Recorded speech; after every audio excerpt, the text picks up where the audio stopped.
ये भाजपा से रिश्ता टूट जाना, क्या इसके लिए जिम्मेवार भाजपा के प्रदेश इकाई के लोग हैं जो नीतीश कुमार को ठीक से समझ नहीं पाए? नीतीश जी को आप क्या समझ लिए थे? उद्धव ठाकरे कि 35 MLA चला गया और उद्धव ठाकरे बैठे रह गए। नीतीश कुमार के मुकाबले आपको भाजपा में कोई चेहरा लगता है जो नीतीश कुमार का मुकाबला आज की तारीख में? नहीं, मैं एक बात आपको बताऊं। हाँ, जो नीतीश कुमार का परसेप्शन है ना पर्सनली, जी, अच्छा, वो परसेप्शन भाजपा में सवाल ही नहीं उठता अभी। अभी मतलब आप गुड सेंस में कह रहे हैं? ये जी, गुड सेंस में कह रहे हैं, अच्छा जो परसेप्शन है, परसेप्शन है ईमानदारी। अच्छा, नीतीश जी के पर सब आरोप लग सकते हैं, पैसे ले छूने का आरोप नहीं लग सकता।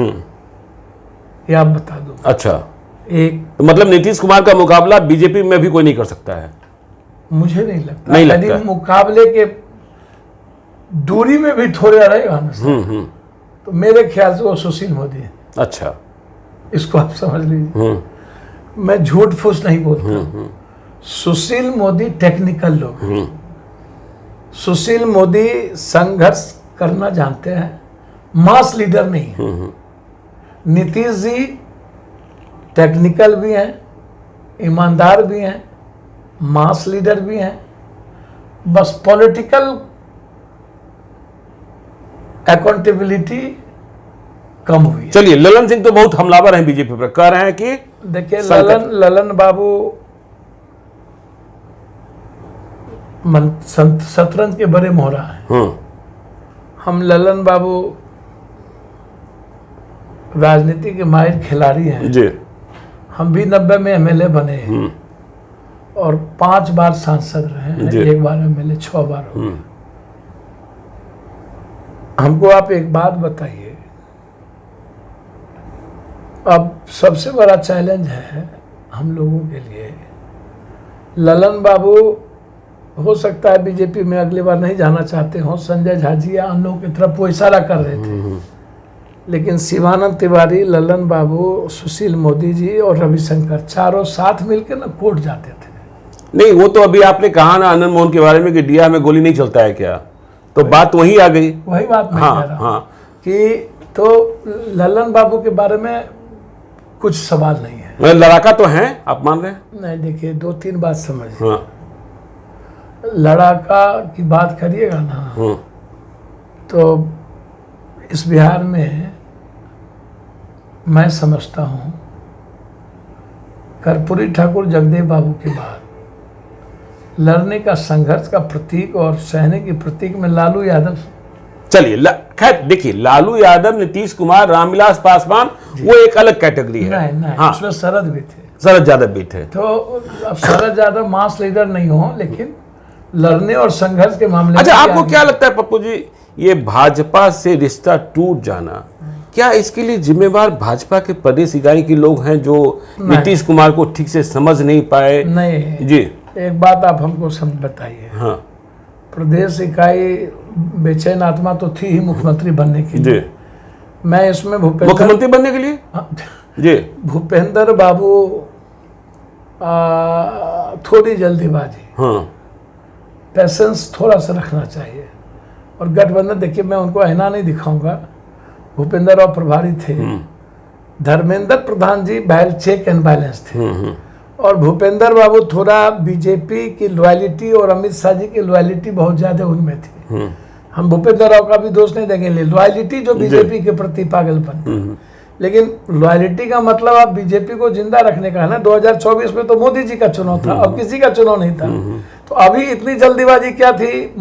मोदी जी के चुनाव तक तो आप नीतीश जी को सेव रख सकते थे, अंडे की तरह सेव रख सकते थे। नीतीश जी ने पहले भांप लिया, ये किसी को छोड़ते हैं नहीं।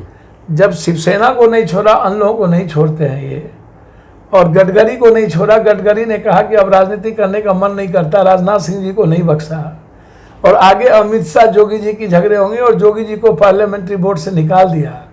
तो नरेंद्र मोदी जी और अमित शाह के सामने ये टॉलरेंस, नीतीश कुमार का भी पीएम का चेहरा होगा, ये पहले फिनिश नहीं होंगे क्या? नीतीश कुमार लगते हैं आपको कि पीएम मटेरियल हैं? सर ये बार बार ये चर्चा तो आती ही है ना। पीएम मटेरियल मानते हैं उनको? सर पीएम का क्या परिभाषा है? हाँ, जब देवगौड़ा जी, गुजराल जी, बीजेपी है इसलिए ना नरेंद्र मोदी जी पीएम हुए, आरएसएस के कारण हुए ना। तो गुजराल साहब और लालू यादव जी किंग मेकर होकर के गुजराल और कितना तो सीट था सर, जो 7 जनों की बात करते हैं आरसीपी बाबू, भगवान की तरफ पूछते थे, साहब साहब कहते थे। अब मेरे लिए भगवान है। और मैं तो आरसीपी जी को बहुत नजदीक से देखा हूँ। वो बेनी प्रसाद वर्मा, मैं समाजवादी पार्टी का अध्यक्ष था, अब बेनी प्रसाद वर्मा के पीए थे। अब बेनी प्रसाद वर्मा जी के बाद ये कंटिन्यू नीतीश जी के साथ गए। और सच्चाई है, नीतीश जी ने बहुत, कोई बात देखिए, कोई भी आदमी अपनी लॉयलिटी को, नीतीश जी को आप क्या समझ लिए थे, उद्धव ठाकरे कि 35 MLA चला गया और उद्धव ठाकरे बैठे रह गए। नीतीश जी को आप क्या समझ लिए, शिवसेना और महाराष्ट्र। सर बिहार ही एक ऐसा जगह है, ना तो रिसोर्ट गए लोग, ना होटल में गए, ना खरीद फरोख्त हुआ, ना धमकी धमका हुआ, ना प्लेन आया, ना चार्टर आया, और सरकार बदल गई। चलिए तो देखिए इस बात को समझिए बिहार के कल्चर के जी।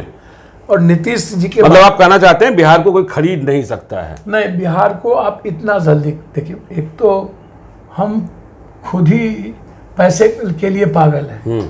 बिहार को आप राजनीतिक रूप से कंगाल नहीं कर सकते, नहीं कर सकते। पॉलिटिकल जो जिन में है, हाँ वो यहाँ है। अब क्या है, अंतिम में आपको एक बात बताना चाहता हूँ, इसको आप समझ लीजिए कि अपराध और अपराधी जी, यह मिटना चाहिए। एक इस पर भी भाजपा गलत, ये गलत, वो गलत, ये छोड़ के हम सब ईमानदारी से काम होना चाहिए। हम सबको मिलकर के ये तय करें ना जी कि हम किसी भी अपराधी, बालू शराब माफिया को तवज्जो नहीं देंगे। हम किसी भी ऐसे लोगों को तवज्जो नहीं देंगे जिसका इतिहास कंप्लीट मर्डर करवाने का, मर्डर करने का, पैसा छोड़ करप्शन करने का। और जिन कारणों से आज सबसे ज्यादा बिहार बदनाम है जी, अब गोदी मीडिया से हम आग्रह करेंगे कि तभी जब हम बोलते थे या विपक्ष कभी कभी बोलता था तो उसको आप दिखाते नहीं जी।